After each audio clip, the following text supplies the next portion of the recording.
السلام علیکم ورحمۃ اللہ تعالی وبرکاتہ۔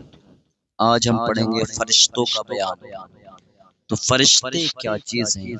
جواب: فرشتے انسان کی طرح ایک مخلوق ہیں، لیکن وہ نور سے پیدا کیے گئے ہیں۔ نہ وہ مرد ہیں نہ عورت ہیں، نہ کچھ کھاتے ہیں نہ پیتے ہیں۔ جتنے کام خدا تعالی نے ان کے سپرد کیا ہے اسی میں لگے رہتے ہیں۔ کچھ فرشتے بندوں کا اچھا برا عمل لکھنے پر مقرر ہیں، جن کو کرامن کاتبین کہا جاتا ہے۔ کچھ فرشتے قبروں میں مردوں سے سوال کرنے پر مقرر ہیں، جن کو منکر نکیر کہا جاتا ہے۔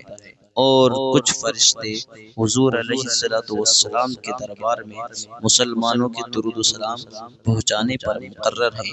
ان کے علاوہ اور بھی بہت سے کام ہیں جو فرشتے انجام دیتے رہتے ہیں۔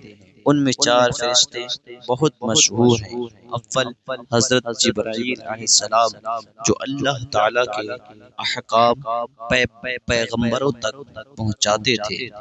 دوسرے حضرت اسرافیل علیہ السلام، جو قیامت کے دن سور پھونکیں گے۔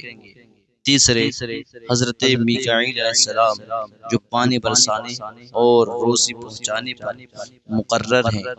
اور چوتھے حضرت عزرائیل علیہ السلام، جو لوگوں کی جان نکالنے پر مقرر ہیں۔